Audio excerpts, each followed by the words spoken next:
अस्सलाम वालेकुम हसलर्स। आज मैं बहुत खुश हूं क्योंकि 200,000 फॉलोअर्स हमारे इंस्टाग्राम पे पूरे हो चुके हैं। क्रेडिट मैं देना चाहूंगा आप लोगों को, क्योंकि ये मेरी जीत नहीं, ये आप लोगों की जीत है। आप लोगों ने मेरे कंटेंट को देखा, उससे इंगेज किया, उसको बाकी लोगों तक पहुंचाया और 2 साल के अंदर हमने ये माइलस्टोन अचीव किया। इन 2 सालों के अंदर जो मैंने सीखा है, मैं चाहता हूं कि मैं अपनी ऑडियंस को ये मालूमात दूं ताकि मेरी तरह कोई और अगर कंटेंट क्रिएट करना चाहता है, अपनी ऑडियंस बढ़ाना चाहता है, तो उसको फायदा हो सके इस वीडियो से। काफी लोग कैमरा शाई होते हैं। अगर आप कैमरे की शाइनेस से हट जाएंगे और दुनिया के सामने आके वो मालूमात देना चाहेंगे जिससे दुनिया को फायदा होगा, तो इससे आपको भी रात को सुकून की नींद आएगी और बहुत से लोगों की दुआएं भी आपको मिलेंगी। हो सकता है ये वाली वीडियो से आपको आगाज मिल जाए कंटेंट स्टार्ट करने का। जितने भी प्लेटफॉर्म है उसके एल्गोरिथम को आपने समझना है। एल्गोरिथम क्या होता है कि प्लेटफॉर्म में कब पोस्ट किया जाए, पोस्ट करते वक्त किन बातों का ख्याल रखना है, लोग क्या देखना चाहते हैं, लोगों का अटेंशन स्पैन कितना है, इन सब बातों का आपको ख्याल रखना है। और सबसे मुश्किल प्लेटफॉर्म ग्रो करने के लिए वो इंस्टाग्राम। टिकटॉक पे भी आपकी ग्रोथ आसानी से हो जाती है, यूट्यूब पे भी कंसिस्टेंट आप वीडियोस डालते जाएं, आपकी ग्रोथ हो जाती है।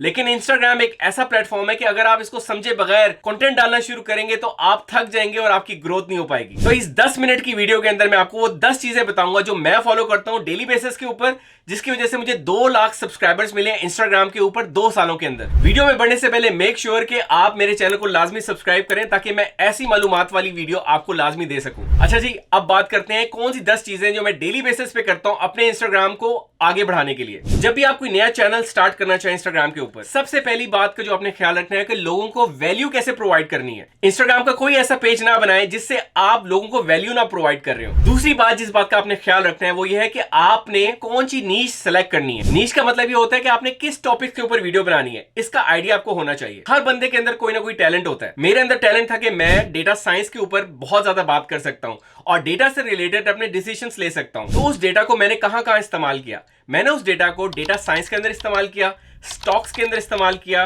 क्रिप्टो के अंदर इस्तेमाल किया, जॉब इंटरव्यूज के अंदर इस्तेमाल किया। और इन सारी मालूमात का जो जखीरा मेरे दिमाग के अंदर मौजूद है उसको कंटेंट के जरिए से मैंने लोगों तक पहुंचाया। क्योंकि लोगों ने अपने आप को मेरे साथ कनेक्ट किया, लोगों को वैल्यू मिलना शुरू हुई और मेरी जो नीश थी वो इन्हीं टॉपिक्स के इर्द गिर्द घूमती थी। इसलिए मेरे लिए 2 सालों में 2 लाख फॉलोअर्स बढ़ाना कोई मुश्किल काम नहीं था। तीसरी इंपॉर्टेंट बात का ख्याल रखना है कि आपने एल्गोरिथम को समझना है इंस्टाग्राम के कि वो किस तरह के कंटेंट को प्रमोट कर रहा है। अगर आप 2 साल पहले मेरे से ये सवाल करते तो मैं आपको लाजमी कहता कि इंस्टाग्राम के ऊपर आप एक खाली फोटोज लगाना शुरू कर दें तो आपकी ग्रोथ हो जाएगी हैशटैग्स के साथ और डिस्क्रिप्शन पोस्ट पे अच्छा होना चाहिए। लेकिन जैसे जैसे वक्त तब्दील हो रहा है वैसे वैसे एल्गोरिथम भी चेंज हो रहा है। अब इंस्टाग्राम जो है वो रील्स को बहुत ज्यादा प्रमोट कर रहा है। तो रील्स का मतलब यह है कि आपने खुद कैमरे पे आना है और मेक श्योर करना है कि आपकी जो रील है वो 30 से 40 सेकंड के दरमियान होनी चाहिए। और जो भी आप रील बनाते हैं पहले 5 सेकंड जो आपका हुक होता है वो बहुत स्ट्रांग होना चाहिए। अगर आपका हुक स्ट्रांग नहीं है तो कोई भी आपकी वीडियो पूरी 30 से 40 सेकंड की देखना पसंद नहीं करेगा। चौथी जो इंपॉर्टेंट चीज का ख्याल रखना है वो है कंसिस्टेंसी। ये नहीं कि पहले आप मोटिवेट हो रहे हैं और डेली आप जो है कोई ना कोई रील पोस्ट करें और अचानक से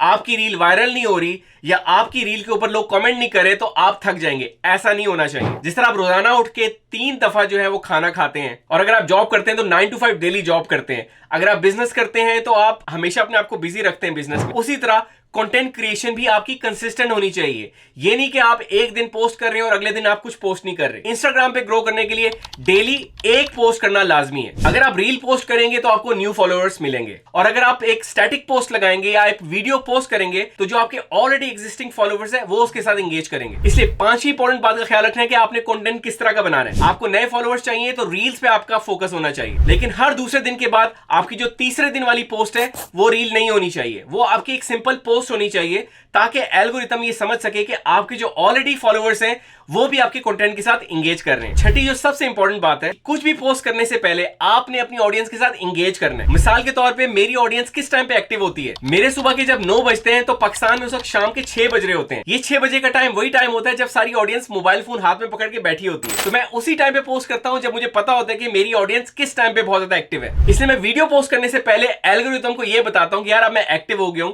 मैं लोगों के जो प्रीवियस डे में कमेंट्स आए होते हैं उनका रिस्पॉन्ड कर रहा होता हूं। तो मैं वीडियो को पोस्ट कर देता हूं और वीडियो पोस्ट करने के बाद उसको मैं स्टोरी के ऊपर भी शेयर कर देता हूं। पहले 30 मिनट के अंदर मैं जो जो कमेंट्स आते हैं उनका जवाब देता हूं। उसका फायदा ये होता है कि एक तो मैं अपनी ऑडियंस के साथ इंगेज करता हूं, दूसरा एल्गोरिथम को भी पता चलता है कि यार इस कंटेंट पे बहुत ज्यादा पुश मिल रहा है तो वो आपकी वीडियो बाकी लोगों को भी दिखाना शुरू कर देता है और ऑर्गेनिकली आपकी वीडियो नए लोगों तक भी पहुंचना शुरू हो जाती है। ये 6 बातें तो आपकी रील या पोस्ट पे डिपेंड करती है, लेकिन इंस्टाग्राम प्लेटफॉर्म मेरा फेवरेट प्लेटफॉर्म है क्योंकि इसमें स्टोरीज का जो ऑप्शन है वो भी बहुत मुफीद है। अक्सर कंटेंट क्रिएटर्स स्टोरीज को इग्नोर कर देते हैं। तो भाइयों, स्टोरीज बहुत इंपॉर्टेंट चीज है। डेली आपने 7 से ज्यादा स्टोरीज नहीं लगानी। आप 2 स्टोरीज भी लगा सकते हो, 3 भी लगा सकते हो, लेकिन 7 स्टोरी से ज्यादा आपने नहीं लगाना, वरना एल्गोरिथम ये समझेगा कि आप फ्लडिंग कर रहे हो। जब आप फ्लडिंग कर रहे होते हो तो एल्गोरिथम आपके कंटेंट को सप्रेस कर देता है और वो नए लोगों तक पहुंचना कम हो जाता है। 8वीं इंपॉर्टेंट बात, एल्गोरिथम को तो आप समझ गए, लेकिन अगर आप कोलैबोरेट नहीं कर रहे हैं बाकी कंटेंट क्रिएटर्स के साथ, तो आप लूज कर रहे हैं। बाकी कंटेंट क्रिएटर्स के साथ कोलैबोरेट कैसे कर सकते हैं? आप उनको अपनी लाइव पे इनवाइट कर सकते हैं। लाइव पे जब वो भी आएंगे और आप भी उनके साथ बात कर रहे होंगे, तो उनके फॉलोवर्स आपको देख रहे होंगे और आपके फॉलोवर्स उसको देख रहे होंगे। तो इससे दोनों का फायदा होगा, दोनों को विन विन मिलेंगे। आपके गेस्ट के कुछ फॉलोवर्स आपको फॉलो करना शुरू हो जाएंगे और आपके फॉलोवर्स उस गेस्ट को फॉलो करना शुरू हो जाएंगे, और इस तरह ऑर्गेनिकली आपकी प्रोफाइल को एक पुश मिलेगा। दूसरे इन्फ्लुएंसर के साथ आप एक रील बना सकते हैं, उसमें उस कंटेंट क्रिएटर को भी डालें और अपने आप को भी डालें और किसी भी टॉपिक के ऊपर बात करें, और उसी रील को एक ही टाइम पे आप अपनी प्रोफाइल के ऊपर भी पोस्ट करें और अपने गेस्ट को कोलैबोरेटर के तौर पे उसकी प्रोफाइल के ऊपर भी पोस्ट करवाएं। तो इससे 2 फायदे होंगे। एक तो आपको ऑर्गेनिक फॉलोवर्स मिल जाएंगे अपने उस गेस्ट के जिसको आपने इनवाइट किया, और आपके गेस्ट को भी आपके फॉलोवर्स फॉलो करना शुरू हो जाएंगे। और 9वीं सबसे इंपॉर्टेंट बात है कि आपने बर्न आउट नहीं होना। होता है कि आप कंटेंट बनाते हैं, कभी आपकी वीडियो वायरल जाती है, कभी नहीं जाती है, कभी ऑडियंस इंगेज करती है, कभी ऑडियंस इंगेज नहीं करती है, तो आप दिल हार जाते हैं। तो ऐसे मौके पे क्या करना चाहिए जब आपका क्रिएटिव माइंड भी रुक जाए और आपको कुछ नया समझ ना आ रहा हो? तो हर 6 महीने के बाद जो आपका 6 महीने वाला पुराना कंटेंट है उसको आप रीपर्पस करना शुरू कर दें। देखो, अपना पुराना कंटेंट लाजमी रीपर्पस करो, क्योंकि अगर आप अपना पुराना कंटेंट दोबारा से लोगों को नहीं दिखा रहे, तो हो सकता है कि वो कंटेंट 6 महीने पहले जिस ऑडियंस ने देखा हो, जो लेटेस्ट आपकी ऑडियंस आई है 2 या 3 महीने पुरानी, उसने वो कंटेंट नहीं देखा होगा। तो अपनी नई ऑडियंस को अपना पुराना कंटेंट दिखाने का सबसे बेस्ट तरीका ये होता है कि आप अपने कंटेंट को रीपर्पस करो,